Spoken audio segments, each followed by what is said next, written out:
Bonjour, bonsoir la famille, je suis vraiment très heureuse de vous revoir encore. C'est lundi, premier lundi du mois d'octobre.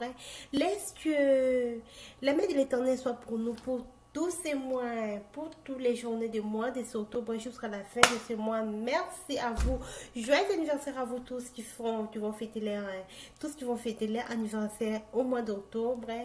Merci et je partage vraiment mon cœur et toutes les condoléances à tous ceux qui ont été éprouvés. Laisse que le Dieu du ciel puisse vous consoler. Merci à vous.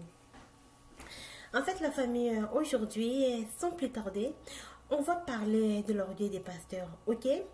Vous ne voulez pas qu'on parle des pasteurs. Qui vous sait qu'on parle des pasteurs parce qu'on est méchant? On ne parle pas méchamment des pasteurs. On est en train de parler, pasteur, à notre profit même. C'est-à-dire notre vie. Ok? C'est notre vie spirituelle qui est en jeu. La famille. Aujourd'hui, si on meurt, tout ce que nous allons faire, c'est vanité. Tout ce qu'on est en train de faire, c'est vanité. C'est le temps après la mort. C'est ça qui est important. Pour les uns, lorsqu'on meurt, on va au séjour des... Il y a le séjour des morts et il y a un endroit de repos pour les autres. Pour les autres aussi, lorsqu'on meurt, on reste là éternellement jusqu'on attend le jugement. Mais le deux, ça revient à même, c'est-à-dire à ce moment où nous sommes. Si on ne s'arrange pas bien, qu'on meurt, c'est fini pour nous. Pour éviter, pour arranger notre vie spirituelle, on s'est confié à vous les pasteurs. On s'est confié à vous. Mais maintenant, regardez comment les pasteurs sont devenus orgueilleux. C'est pourquoi la famille, aujourd'hui, on va parler des enjeux de l'orgueil des pasteurs. Et les inconvénients, donc on va donner aussi les faits. D'abord, on va parler des enjeux et ensuite, on va donner des faits qui sont les inconvénients de ces enjeux-là, des pasteurs. Les pasteurs, vous ne vous aimez pas entre vous. Vous êtes d'abord des orgueilleux dans les milieux pastoral. Dans les milieux pastoral, il y a des catégories de pasteurs, c'est-à-dire il y a des niveaux de pasteurs. Des niveaux c'est classé niveau par rapport au niveau. Dans l'autre niveau là, pour arriver là-bas, il faut avoir un mérite. Et la mérite là, c'est pas dire que tu es trop spirituel ou tu as reçu, je peux dire, reçu à convaincre les gens, à ramener les gens à Dieu. Non, non, non, non. Les milliers de grands pasteurs, les pasteurs qu'on les appelle les grands pasteurs, nous tous nous savons, il y a des grands pasteurs qui sont très grands plus que les autres. Ces grands pasteurs-là, pour arriver à ces milliers-là, lorsque vous constatez, il faut avoir plusieurs églises. Parfois, ce n'est pas problème de question de plusieurs églises, mais c'est la question, du voyage. Ce sont les pasteurs qui font plusieurs voyages. Parfois même, c'est aussi la question de d'avoir un nom, c'est-à-dire un pasteur qui s'habille bien, d'être chic, si je peux dire ça, d'être chic, d'avoir une bonne apparence. Tout ça, c'est ça les grands pasteurs. Les grands pasteurs, ce sont les pasteurs qui ne se soucient même pas aux âmes, aux salis des peuples. Ce sont des pasteurs qui se sont donnés à la politique. On parlera de politique notre jour. Les grands pasteurs de ce monde, les grands pasteurs, ou les docteurs, les apôtres, les révérends, je ne sais pas, je peux dire un seul mot, dont les grands dirigeants spirituels de ce monde.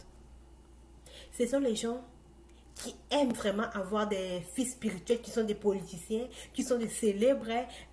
Même c'est un musicien profane, mais il suffit d'avoir un fils, un enfant spirituel qui a un niveau élevé. C'est ça les grands pasteurs de ce monde. L'orgueil. Tout ça là sont les résultats de l'orgueil. Donc, en un mot, on peut dire que les enjeux de l'orgueil, c'est la célébrité. Parce que tout ce qu'ils font, c'est la célébrité qu'ils cherchent. Nous n'avons pas refusé que vous puissiez s'habiller normalement, habiller chic ou habiller cher. Non. Tout ouvrier mérite son salaire. Habille-toi bien convenablement. Mais ce qui nous inquiète dans votre habillement, vous voulez beaucoup des habits attirants, des chaussures attirantes. Et lorsque tu es là en train d'exercer ton ministère, en train de prêcher, de chercher à convaincre les gens. Mais ça met la distraction parce que les gens qui sont là ne regardent pas ne regardent pas, n'écoutent pas ta prédication. Ils sont impressionnés par ton apparence. On On ne parlait pas méchamment les pasteurs. On ne parlait pas. On parlait plutôt pour que les autres qui ne sont pas encore arrivés à ce niveau, dans ces systèmes, qui ne sont pas encore dans ces systèmes, ne puissent pas entrer, puissent devenir prudents. Ok? Vous êtes là, tu es appelé parce que tu es là, en train de soucier aux âmes de des brebis que Dieu t'a donné, de faire le travail de ton Père. Reste là à ton niveau, ok? N'enviez pas les milliers. Parce que vous, lorsque vous commencez, vous êtes d'abord bien. Lorsque vous commencez, vous êtes fiable. Donc, vous souciez au salut des gens. Vous formez bien les gens. Donc, vous faites bien les suivis des gens. Mais lorsqu'on commence à remarquer votre travail, c'est là que vous commencez à viser aussi, à entrer dans le système, à entrer dans d'autres milieux. Parce que vous considérez les milieux où vous êtes, c'est pas encore votre milieu, c'est devenu des milieux reculés. Donc, bref, les pasteurs, ne cherchons pas la célébrité, ne cherchez pas la célébrité, s'il vous plaît. Vous êtes là, Dieu vous a établi devant nous. Donc, cherchez plutôt, veillez vraiment sur notre âme, veillez vraiment sur notre salut. Merci les pasteurs. C'est pourquoi nous parlons, en parlant de la célébrité des pasteurs. Je vais vous donner un exemple. Vous connaissez Papa Wemba, non? Papa Wemba, les musiciens Papa Wemba. Donc, le roi du rumba congolaise, rumba africaine, donc le roi du sap, sapologie, tout ce qu'on peut dire. Est-ce que vous comptez le nombre de pères spirituels que Papa Wemba avait?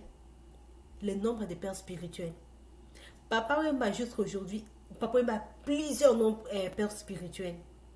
Mais aucun de ces pères-là a réussi de lui convaincre. Il est mort sur la scène, en train de jouer des musiques profanes. Mais ces gens-là, pour vous dire que ces gens-là ne cherchent pas le salut de gens, ils cherchent la célébrité. Jusqu'aujourd'hui, ils sont fiers. Lorsqu'ils passent dans des médias, je suis le père spirituel de Papa Wemba. Au lieu d'avoir même honte, parce que tu te dis père spirituel d'une personne qui n'a pas réussi à convaincre. C'est pourquoi moi je dis toujours que c'est Papa Wemba qui était votre père spirituel. Vous n'étiez pas le père spirituel de Papa Wemba. Je peux vous donner un autre exemple aussi. Il y a un pasteur que je l'aime beaucoup, pasteur Denis Lys. C'est vraiment un célèbre pasteur. Je ne l'aime pas par rapport à sa célébrité, non. Mais en le voyant de loin, je ne le connais pas personnellement, mais en le voyant de loin, c'est un homme vraiment très gentil. C'est un homme vraiment, je le vois comme un homme très gentil, un homme très sympa. Mais aujourd'hui, pasteur Denis Lys est devenu père spirituel. Donc, il prie pour les musiciens profanes avant d'aller faire concert. Et il passe même dans les médias pour dire ça. J'ai prié pour Fally avant de faire ce concert. Le concert a réussi. Donc, héritier, il faut attendre ces dates pour faire ta concert. Il faut comme ça, il faut comme ça. Il est devenu leader de la musique profane. La famille, je vous dis une chose. Si on reste comme ça, qu'on ne parle pas, les diables, les gens là, vont amener les diables en personne dans le lieu saint. Moi, je vous dis. Parce qu'il y a des choses que j'ai commencé à voir sur l'internet. J'ai vu même un rappeur là. J'ai vu 2 ou 3 fois comme ça, ce genre de personnes qui se lèvent. Oh, Dieu ne regarde pas l'apparence. Moi, je suis devant vous, je vous parle. Ils prêchent même les gens. Et les gens sont là en train d'accepter. Je vais vous dire une chose. Pour venir à Dieu, on vient tel qu'on est. Dieu ne refuse personne. Mais pour exercer le ministère, on a besoin d'être brusé. On a besoin d'être brusé, la famille. Mais toi, tu n'es pas brusé. Les gens comme ça, vous les acceptez. Non, peut-être c'est Dieu qui l'a appelé. Oh! Vous pensez que l'esprit, parce que lorsque le pasteur, quelqu'un vous prêche, la prédication, c'est spirituel. Est-ce que vous savez qu'est-ce qu'il vous transmet? Vous restez comme ça. Vous voyez une personne comme ça avec des tatouages, il n'est pas encore brusé. Lui-même, il confirme que je ne suis pas encore brusé. Au fur et à mesure, Dieu va me briser. Mais reste là, brusque. Il faut être brusé d'abord.